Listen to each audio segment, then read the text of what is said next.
क्या आप mutual fund में एसआईपी कर रहे हैं? लेकिन एक सवाल है, क्या आप सच में म्यूचुअल फंड को समझते हैं? क्या आप जानते हैं नेव क्या होता है, एक्सपेंस रेशियो क्या होता है, एयूएम क्या होता है, एग्जिट लोड कब लगता है, एसआईपी और लमसम में क्या अंतर है, सीएजीआर कैसे काम करता है? अगर इनमें से किसी एक भी चीज़ आपको नहीं पता है तो फिर बिना सोचे समझे इन्वेस्ट करना आपके ऊपर भारी पड़ सकता है। आसान भाषा में सब कुछ समझना है तो फिर इस वीडियो को पूरा देखें।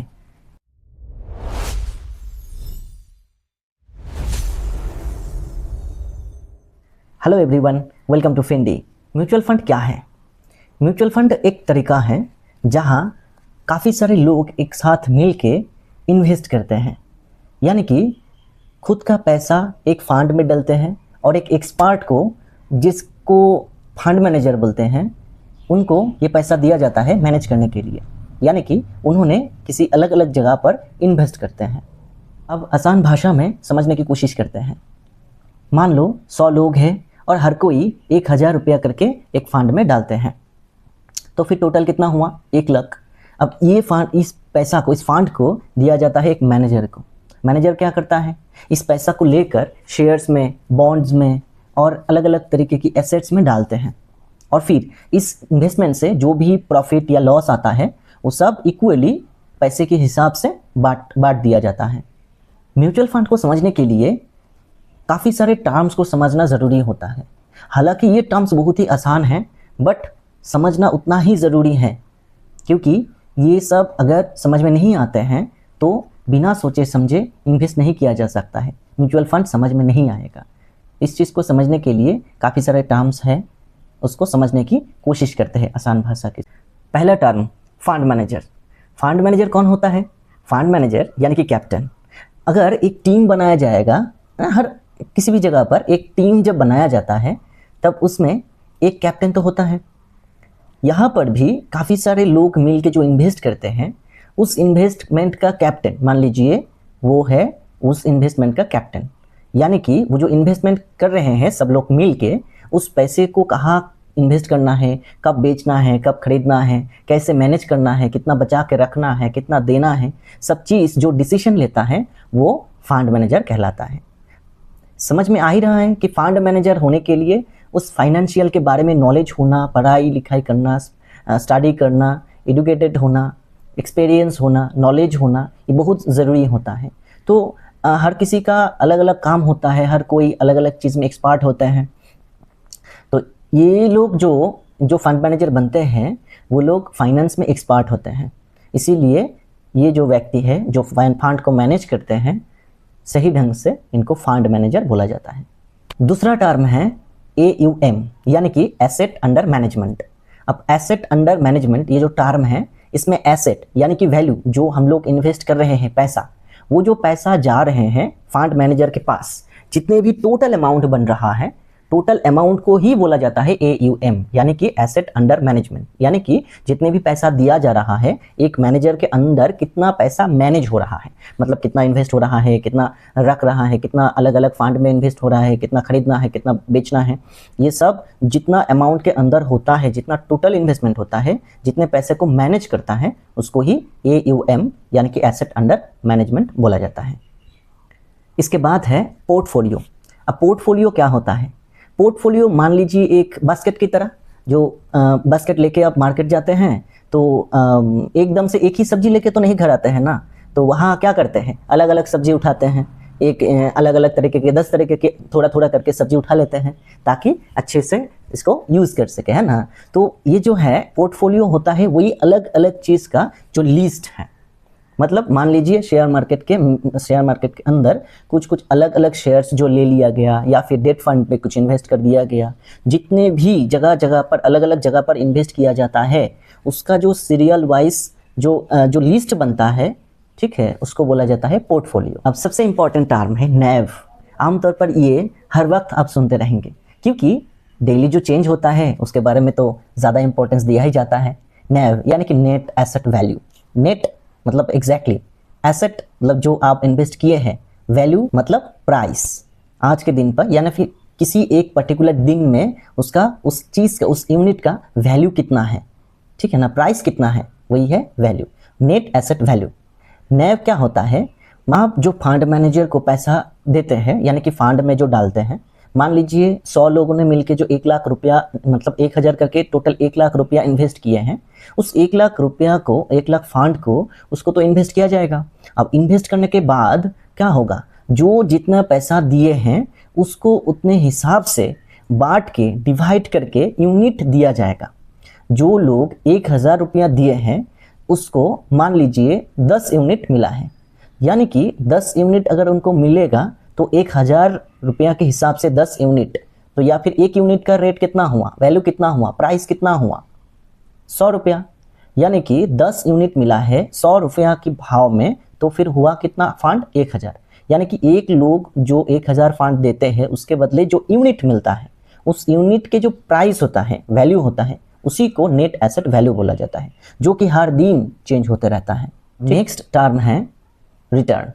रिटर्न्स क्या है, रिटर्न्स मतलब आपका प्रॉफिट या लॉस, यानी कि आप जो जितने भी पैसा इन्वेस्ट कर रहे हैं उस पैसे से कुछ प्रॉफिट होगा या फिर लॉस होगा। आप तो प्रॉफिट के लिए ही इन्वेस्ट करेंगे, सिंपल सी बात है।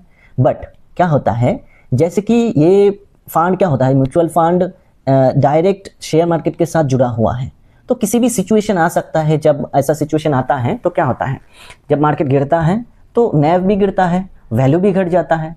इसीलिए म्यूचुअल फंड लेते वक्त खूब सोच समझ के ही लेना है, क्योंकि लॉन्ग टर्म के लिए लिए हुए फंड को ही प्रॉफिट मिलने के चांसेस ज़्यादा होता है, क्योंकि शॉर्ट टर्म पे घट भी सकते हैं। यानी कि जो रिटर्न्स है वो नेगेटिव भी बन सकता है, पॉजिटिव भी बन सकता है। जो नेगेटिव बनता है उसको लॉस और जो पॉजिटिव बनता है उसको प्रॉफिट बोला जाता है। हाँ, नॉर्मली क्या होता है, जब लॉन्ग टर्म यानी कि 5 साल या फिर उससे ज़्यादा होता है, चाहे कोई भी फंड हो जाए, उसमें आमतौर पर प्रॉफिट ही दिखा जाता है। अब एक और ज़रूरी टर्म है जिसको एक्सपेंस रेशियो के नाम पे हम लोग जानते हैं। ये भी आमतौर पर जानते रहते हैं। ये बहुत ज़रूरी चीज़ है, क्योंकि एक्सपेंस रेशियो देखने में तो बहुत छोटा हो सकता है, बट आगे चल के ये बहुत ही दिक्कत दे सकता है, बहुत ही रिटर्न घटा सकता है। तो इसलिए एक्सपेंस रेशियो जो टर्म है इसके बारे में समझना बहुत ही ज़रूरी है। एक्सपेंस रेशियो क्या होता है, एक्सपेंस रेशियो यानी कि फीस। किसका फीस, फंड मैनेजर का फीस। क्यों, क्योंकि फंड मैनेजर जो है वो एक्सपर्ट है, उसको काम करना पड़ रहा है। हम लोग क्या करते हैं, हम लोग जो इन्वेस्टर्स हैं वो लोग पैसा देके बस छोड़ देते हैं, बट असली काम तो उसके बाद से शुरू होता है। जब पैसा या फंड मिलता है एक मैनेजर को, तब एक फंड मैनेजर क्या करता है, कुछ क्या रिसर्च करना है, इन्वेस्ट करना है, सेल करना है, बाय करना है, काफ़ी सारे काम रहता है। तो इसके लिए क्या करता है, वो समय समय पर एक चार्ज लेते हैं। एक फंड मैनेजर एक चार्ज लेते हैं। ये जो चार्ज लेते हैं या 1% हो सकता है, 0.5% हो सकता है, 0.25% हो सकता है, अलग अलग फंड में अलग अलग परसेंटेज होता है। तो ये जो एक्सपेंसेस लेते हैं, मतलब ये जो फीस लेते हैं फंड मैनेजर, इसको ही एक्सपेंस रेशियो बोला जाता है। तो एक्सपेंस रेशियो जितना ज़्यादा होगा उतना लॉस आपको होगा। यानी कि किसी भी फंड जब चूज करने वाले हैं तब ज़रूर एक्सपेंस रेशियो को कंसीडर करना है कि एक्सपेंस रेशियो ज़्यादा ना हो, 1% से कम ही हो। आमतौर पर जो एक्टिव फंड होता है उसमें एक के आसपास रहता है, और जो पैसिव फंड होता है, जो इंडेक्स फंड होता है, उसमें बहुत ही ज़्यादा कम रहता है, 0.25, 0.30, 0.5 ऐसे करके रह सकता है। नेक्स्ट है रिडीम्शन। रिडीम्शन मतलब आप तो इन्वेस्ट कर दिए हैं, अब आपका फंड परफॉर्म करना स्टार्ट किए हैं। अब 2 सिनेरियो हो सकता है, एक तो आपका प्रॉफिट बन गया, आप ऐसे ही पैसा उठाना चाहते हैं, और दूसरा आपका पैसा का कोई ज़रूरत पड़ गया। अब ज़रूरत पड़ेगा तब तो आपको उठाना ही पड़ेगा, हालांकि लॉस भी हो सकता है, प्रॉफिट भी हो सकता है, वो तो अलग बात है। बट रिडीम्शन मतलब पैसा को फंड से निकलना। जितने भी पैसा आप डाले हैं SIP के हिसाब से डालेंगे तो 1000, अगर मिनिमम 1000 इन्वेस्ट करेंगे तो एक साल में मान लीजिए 12000 आप इन्वेस्ट किए हैं, और उसके ऊपर कुछ प्रॉफिट मिलकर 15000 जैसा हो गया है। अब इस 15000 रुपया को जब आप मतलब विड्रॉ करेंगे तो उस विड्रॉ के जो प्रोसेस है इसको बोला जाता है रिडीम्शन। नेक्स्ट है एग्जिट लोड। एग्जिट लोड के बारे में सुने होंगे आप। एग्जिट लोड क्या होता है, किसी भी फंड में इन्वेस्ट करने के लिए कुछ टर्म्स एंड कंडीशंस होता है, कुछ रूल्स होता है, क्योंकि आप तो ऐसे नहीं कर पाएंगे ना कि आज डाले कल विड्रॉ कर लिए, आज डाले 1 महीना में विड्रॉ कर लिए, आज डाले 6 महीना में विड्रॉ कर लिए। तो आप डालेंगे और इतना जल्दी जल्दी विड्रॉ कर लेंगे तो क्या होता है, फंड मैनेजर को कुछ दिक्कत होता है कि अभी अभी इन्वेस्ट किए हैं, तुरंत विड्रॉ कर रहे हैं, तो फिर इनको क्या होता है, कुछ प्रॉब्लम्स होता है। तो इसके लिए क्या किया जाता है, कुछ एक्स्ट्रा चार्ज किया जाता है। जैसे कि आप अगर एफडी करेंगे, फिक्स डिपॉजिट करेंगे, तो फिक्स डिपॉजिट को मैच्योर होने के पहले अगर तोड़ेंगे तो उसमें भी चार्ज लगता है। पोस्ट ऑफिस में एमआईएस करेंगे, उसको भी अब तोड़ने के लिए जाएंगे प्री मैच्योर, उसके ऊपर भी चार्ज लगेगा, क्योंकि किसी पैसा को अगर इन्वेस्ट किए हुए हैं किसी जगह पर, तो उसको अचानक विड्रॉ करने के लिए उसको कुछ एक्सपेंस करना पड़ता है, मतलब कुछ लॉस उठाना पड़ता है। तो उसको ही कुछ कॉम्पेंसेट करने के लिए एग्जिट लोड दिया जाता है। यानी कि अचानक अगर आप बेच दिए, मतलब एक कंडीशन रहता है, मान लीजिए किसी फंड में 6 महीना, किसी फंड में 1 साल, किसी फंड में 2 साल, तो इस टर्म के अंदर अगर आप सेल करेंगे तो उसमें एक चार्ज लगाया जाएगा टोटल फंड के ऊपर, जो भी 1% हो सकता है, आमतौर पर 1% ही होता है। 1% अगर चार्ज काट के फिर आपको बाकी पैसा दे दिया जाएगा। तो ये जो चार्ज आपको काटा जाता है, इसी को एग्जिट लोड बोला जाता है म्यूचुअल फंड में। अब नेक्स्ट टर्म है एसआईपी। अब शुरू में तो बार बार एसआईपी जैसे टर्म यूज़ कर रहे हैं, तो एसआईपी क्या है? एसआईपी है सिस्टमेटिक इन्वेस्टमेंट प्लान। अब सिस्टमेटिक इन्वेस्टमेंट प्लान क्या होता है कि कुछ एक सिस्टमेटिकली एक रूल्स के हिसाब से, मतलब हम लोग जितने भी चाहते हैं उसके हिसाब से पैसा काट के, यानी कि ऑटो डेबिट होकर, अकाउंट से डेबिट होकर उस फंड में ऑटोमेटिकली ऐड हो जाएगा। और ये नियमित रूप से होते रहेगा, ऑटोमेटिकली होते रहेगा, और इसी को एसआईपी बोला जाता है। एसआईपी म्यूचुअल फंड में इन्वेस्ट करने की एक तरीका है। मतलब आमतौर पर 2 ही तरीका होता है, एक है ये एसआईपी और दूसरा है लमसम। लमसम के बारे में भी बोला जाएगा। अब एसआईपी क्या है? जो हर महीना कुछ अमाउंट ऑटो डेबिट होके आपका ये जो फंड है उस फंड में ऐड होते रहेगा, ठीक है ना, बाई होते रहेगा। और उसके साथ आता है लमसम। लमसम क्या है? लमसम मतलब इकट्ठा कुछ पैसा को एक बार में ही इन्वेस्ट कर देना। यानी कि कुछ पैसा आपके पास आया और उस पैसा को आपको लगता है कि आप इन्वेस्ट करना चाहते हैं, तो उस पैसे को आप एकदम से इन्वेस्ट कर दिए। हालांकि एसआईपी चलते चलते भी उसके ऊपर आप लमसम कर ही सकते हैं, आमतौर पर किया जाता है ताकि रिटर्न को इंक्रीज किया जाए। रिटर्न को इंक्रीज करने के लिए लमसम हर वक्त यूज़ किया जाता है। बट लमसम में प्रॉब्लम क्या है? लमसम करने के लिए जाएंगे तो लमसम में आपको मार्केट के बारे में नॉलेज होना या फिर एक्टिवली मार्केट को ऑब्जर्व करना पड़ता है। अगर आप मार्केट को ऑब्जर्व नहीं करेंगे तो आप क्या करेंगे, अचानक जाके मार्केट जब टॉप रहेगा वहाँ खरीद लेंगे। तो वहाँ अगर खरीद लेंगे तो मान लीजिए कि 4-5 साल वैसे ही चलते रहेगा, है ना। और एसआईपी में क्या होता है, वो एवरेज होते हुए चलते हैं। मतलब मान लीजिए आप 100 के भाव पे खरीद लिए, 120 पे भाव पे खरीद लिए, फिर मार्केट डाउन हो गया, फिर 90 के भाव में खरीद लिए यूनिट। तो ऐसे चलते रहता है। नेक्स्ट है CAGR यानी कि एवरेज ग्रोथ रेट। हर साल आपको इस फंड की जो परफॉर्मेंस, उसके हिसाब से कितना इंटरेस्ट मिल रहा है, मतलब कितना प्रॉफिट मिल रहा है, कितना ऊपर की तरफ जा रहे हैं, तो उसको समझने के लिए ही CAGR यूज़ किया जाता है। क्योंकि ये जो रिटर्न है ना, ये कंपाउंड होता है। कंपाउंड मतलब काल तक जो भी भाव था उस भाव के ऊपर ही इंक्रीज या फिर डिक्रीज होगा, प्रॉफिट या लॉस होगा।